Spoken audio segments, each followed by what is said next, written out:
Basic retargeting system আছে যেটা আমরা অনেকেই অ্যাভয়েড করে যাই, যেটাকে বলে পেজ রিটার্গেটিং।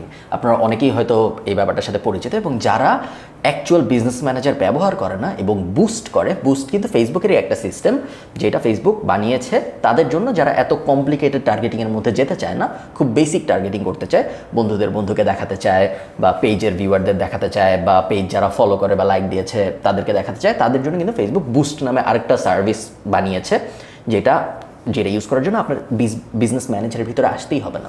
আপনি নর্মালি আপনার ফেসবুক প্রোফাইল থেকে বুস্ট ব্যবহার করে ওখানে কার্ড অ্যাড করে পুরো অ্যাডটা চালায় ফেলতে পারবেন। ওটা রেকমেন্ডেড না, আমি অবশ্যই চাই আপনারা ওটা না করেন, বিকজ আমরা অ্যাডভান্সড টার্গেটিং সিস্টেমগুলো ব্যবহার করতে চাই।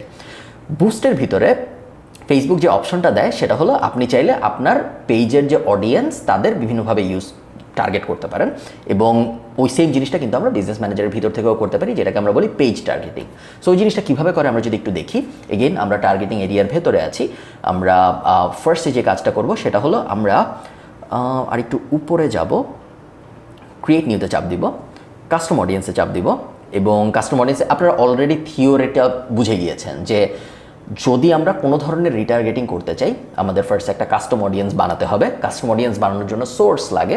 সোর্স হতে পারে ওয়েবসাইট, সোর্স হতে পারে আপনার অ্যাপ, সোর্স হতে পারে আপনার একটা এক্সেল কাস্টমার লিস্ট, সোর্স হতে পারে আপনার একটা ক্যাটালগ, সোর্স হতে পারে বিভিন্ন ভিডিও, সোর্স হতে পারে লিড ফর্ম, সোর্স হতে পারে শপিং ক্যাম্পেইন, ইনস্টাগ্রামের ফলোয়ার, হাবিজাবি অনেক কিছু সোর্স হতে পারে। এই ক্ষেত্রে, এই স্পেসিফিক ক্ষেত্রে আমরা সোর্স হিসেবে সিলেক্ট করব ফেসবুক পেজ, এবং তারপরে আমরা নেক্সটে চাপ দিব। এরপরে আমরা পেজটা সিলেক্ট করব এখান থেকে, এবং তারপরে ইভেন্ট সিলেক্ট করব। ইভেন্টটা কি জিনিস? ইভেন্টটা আর কিছুই না, বিভিন্ন ধরনের অ্যাক্টিভিটি। সো এখানে আমরা ফেসবুককে যেটা বলতে চাচ্ছি, আমি এটা 30 দিন করে দিই। এখানে আমি ফেসবুকে যেটা বলতে চাচ্ছি সেটা হলো, ভাই আমি এই অ্যাডটা, যে অ্যাডটা আমি এখন বানাচ্ছি, এই অ্যাডটা আমি শুধু তাদেরকেই দেখাতে চাই যারা গত 30 দিনে আমার এই পেজটার সাথে এনগেজ করেছে। এনগেজ করাটার মানে হলো লাইক দিয়েছে, কমেন্ট করেছে, বা শেয়ার করেছে, বা একটা ভিডিও দেখেছে। এইগুলোকে আমরা বলতেছি এনগেজমেন্ট। আপনি যদি এই ইভেন্টটা না চান, আরও অনেকগুলো ইভেন্ট আছে যেগুলো আপনি ইউজ করতে পারেন।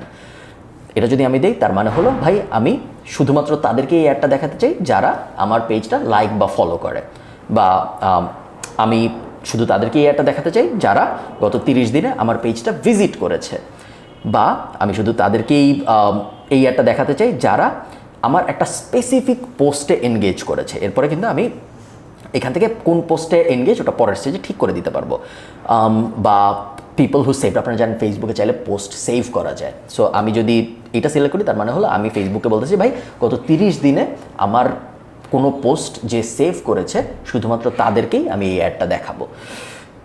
পেজ অডিয়েন্সকে বিভিন্নভাবে টার্গেট করাটা বেশ প্রফিটেবল ব্যাপার, এবং এই ক্যাম্পেইন সাধারণত বেশিরভাগ সময় খুব ভালো পারফর্ম করে যদি ঠিকমতো করা যায়, এবং বেশ সস্তাও হয়, বিকজ পেজের সাথে তারাই সাধারণত এনগেজ করে, বা পেজ সাধারণত তারাই লাইক বা ফলো করে যারা আপনার প্রোডাক্ট বা সার্ভিসের ব্যাপারে আগ্রহী। না হলে তো তারা আপনার পেজে লাইক ফলো এই ধরনের কাজকর্ম করতোই না, তাই না?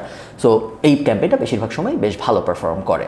সো এই কারণে আমি আপনাদের দেখাই দিলাম যে এখান থেকে আপনারা পুরো জিনিসটা করতে পারেন, এবং করার পরে ওটার এগেনস্টে আপনি আবার লুকালাইক অডিয়েন্স বানাতে পারেন। যেরকম আমরা দেখেছিলাম যে ওয়েবসাইট ভিজিটরের এগেনস্টে আমরা লুকালাইক অডিয়েন্স বানাতে পারতাম, সেরকমভাবে পেজ অডিয়েন্সের এগেনস্টেও কিন্তু আপনি লুকালাইক অডিয়েন্স বানাতে পারবেন। মানে হলো আপনি ফেসবুকে বলতে পারেন যে ভাই যারা আমার পেজের সাথে এনগেজ করে এইরকম আরও মানুষ আমাকে খুঁজে দাও। তারা হয়তো আমার পেজের সাথে এনগেজ করে না, বাট যারা করে এদের মতো তারা, সো এদেরকে খুঁজে দেয়, এদের সামনেও আমি আমার অ্যাড দেখাইতে চাই।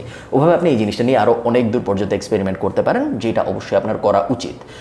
পেজ অডিয়েন্স তখনই কাজ করে যখন একটা পেজে ডিসেন্ট অ্যামাউন্ট অফ অডিয়েন্স থাকে, কারণ এটা তো একটা রিটার্গেটিং। আপনার ওয়েবসাইটে যদি ভিজিটর না থাকে তাহলে আপনার ওয়েবসাইটের রিটার্গেটিং অ্যাড কোনো কাজ করবে না।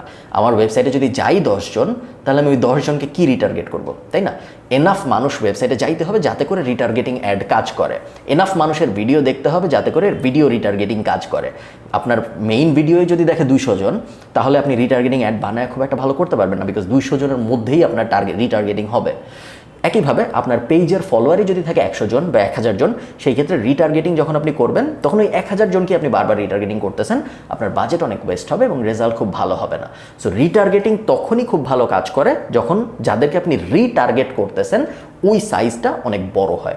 ওই সাইজটা যদি বড় না হয়, সেই ক্ষেত্রে আমাদের ফার্স্টে নর্মাল ক্যাম্পেইন চালায় ওই সাইজগুলো বড় করতে হবে, অনেক ভিডিও ভিউ পেতে হবে, অনেক ওয়েবসাইট ভিজিটর পেতে হবে, অনেক ফলোয়ার পেতে হবে পেজে, ইত্যাদি ইত্যাদি। যখন আপনি রিটার্গেটিং ক্যাম্পেইন চালাবেন তখন রিটার্গেটিং ক্যাম্পেইন ভালো পারফর্ম করবে। এই ছিল কিভাবে একটা পেজের অডিয়েন্সকে রিটার্গেটিং করতে হয় সেইটার একটা ব্যাখ্যা। Thank you.